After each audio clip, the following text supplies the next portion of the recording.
So let's learn about, you're able to see this diagram. So what's the difference between artificial intelligence, machine learning, deep learning, generative AI, LLMs, and agents? So and then there is another one called as data science.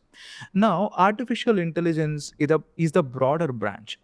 The goal of AI is actually to start developing an intelligence artificially, so with the help of various mathematical equations. So we try to take mathematical equations like linear algebra, so we take calculus, so and even we try to take some concepts from physics, and by using all of these mathematical concepts, we are trying to develop algorithms. So what these algorithms can do is, if you are able to provide the data, they can start understanding the patterns. So by understanding the patterns, what we can, if you are able to give one part of the data, they can start saying another thing. For example, now take ChatGPT. The mathematical equations are able to understand the pattern. So if you are able to ask a question, write a code, it is able to start writing a code for you. That's the reason they say ask the right prompt so that you are able to get the better response. So that's what we call it as artificial intelligence. Even if I want to go deeper, even this AI can be divided it into three divisions. We call it as narrow AI.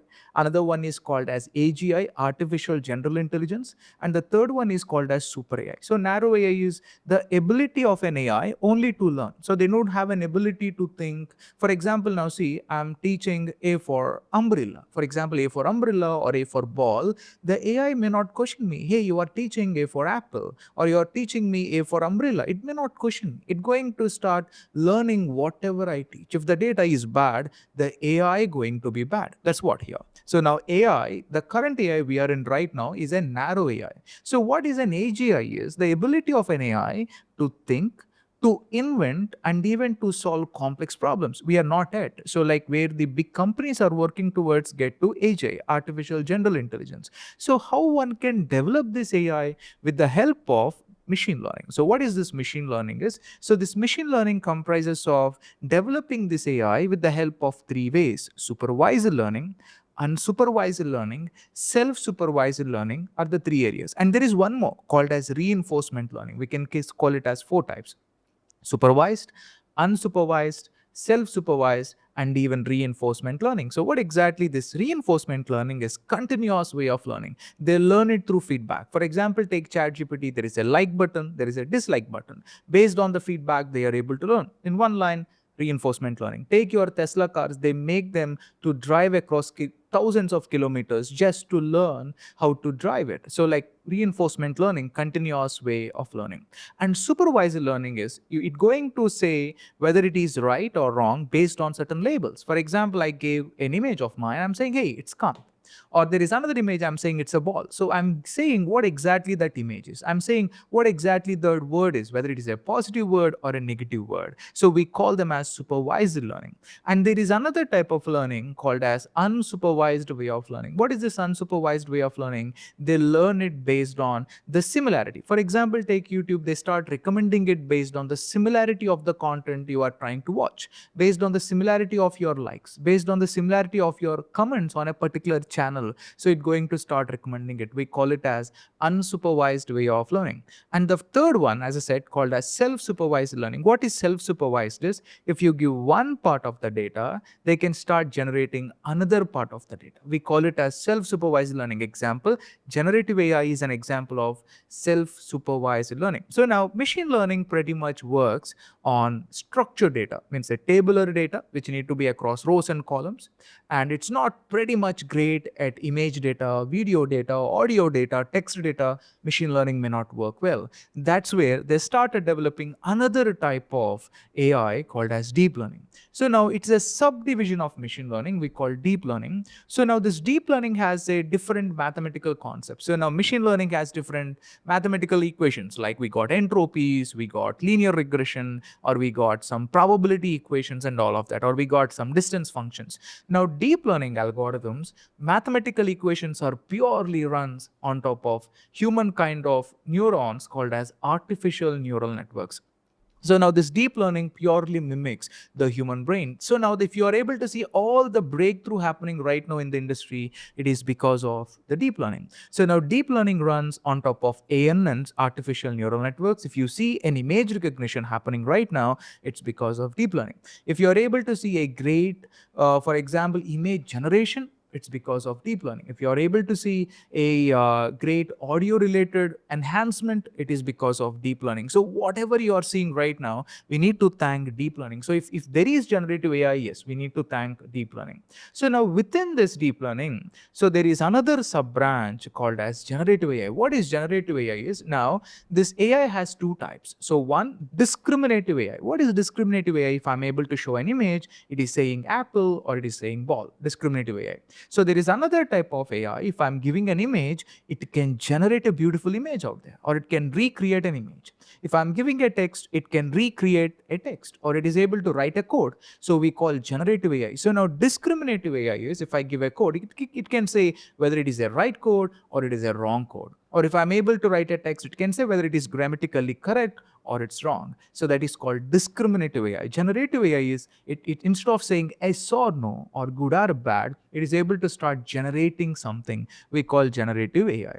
So within that generative AI, we have two types. So one is vision based generative AI, means if I give an image, it can create an image or a video, vision based.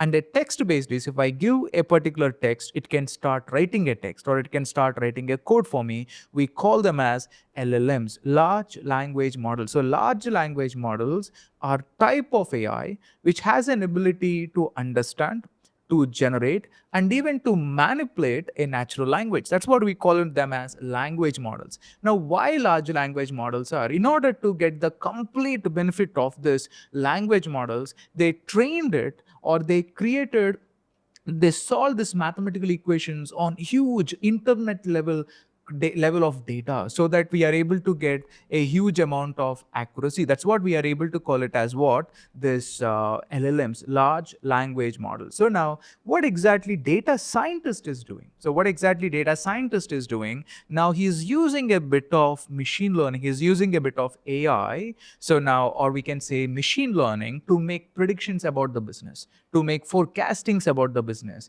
to say on which stock to invest, or to say on which demographics of the customer we want to tap upon to get a great business. So he's using machine learning to make various estimations about the business, so that we are able to make proactive decisions. We call him as a data scientist. Now, what is this agentic AI? Now, generative AI is more about generation of an image, generation of a code, generation of a video, whereas agentic AI is, now we are trying to take this LLMs, and or we are taking this generative AI models, and we are connecting them with tools. What are tools? So which can perform an action. So like, it can go and maybe send a message in a Slack group, or it is able to send a message in WhatsApp or a Telegram. So the LLMs are having a connection with a tool, which are nothing but a Python functions, to perform certain actions. We call them as agents. Now, with the help of agentic AI, so we are using LLMs plus a combination of tools to perform certain actions, to perform certain activities, so that we are able to achieve automations in an organization. We call them as agentic AI, so which is within this generative AI. So we are using LLMs plus the tools, plus the orchestration, plus the memory, so in order to perform certain actions. I can automate a daily, for example, maybe my code is at Confluence, or all my documentation is at a Confluence. I'm able to connect Confluence with my LLM model, so it is able to start generating a response, and it can make certain changes at a Confluence level or at a Figma level. I do all the drawings at Figma. I can connect Figma to my LLM model, and I can give a prompt, hey, draw a diagram in Figma. So as I connected the tool called Figma to my LLM model, it is able to start generating an architectural diagram. Or I'm saying to LLM, I already have drawn an architectural diagram in Figma, write a code to it. It can do that. So now this is called agentic AI. So agentic AI goal is not just about generation, but the goal is automation. So, or we can say, then saying an automation word, we can say autonomy. Automation is I defined a step A, B, and C. It's going to do A, B, C. If anything goes wrong, it's going to stop the process. Automation. Autonomy is if anything goes wrong, the LLM model going to understand why it goes wrong and it going to fix it. We call it as autonomy. So now currently with the help of agentic AI, we are able to achieve autonomy, where exactly with the help of generative AI or machine learning or deep learning, we are able to achieve automation. So that's the difference. So now this is a simple idea. So AI is the major branch. We are able to develop this AI with the help of machine learning, with the help of deep learning, with the help of deep learning, we are developing generative AI, and a branch of generative AI we call LLMs. By using LLMs, we are generating agentic AI. I hope you got some good idea. So these are the difference. Artificial intelligence is the major branch, and AI is going to be developing the intelligence in an artificial way, how you develop it with the rules or with the help of ML. So ML is purely mathematical equations. When you pass data into machine learning or into the mathematical equation, it is able to identify the pattern. So based on that patterns, we can make estimations about the future ML. And the another level of equations, so within ML, we call ANN based mathematical equations. The study of that we call deep learning.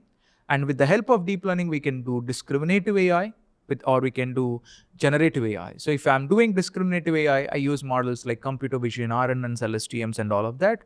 And we use transformers, autoencoders, GANs, and all of these models to build generative AI algorithms. And if I'm developing a generative AI on a text data, we call LLMs, large language models. If this ML or DL is used to make decisions about a business, we call data science. Simple. And agentic AI is by using LLMs, if I'm doing actions at an autonomous way, we call them as agentic AI. That's it. In case if you really understood this and if you want to know more about it, you can share your reviews in the comment section. See you in the next.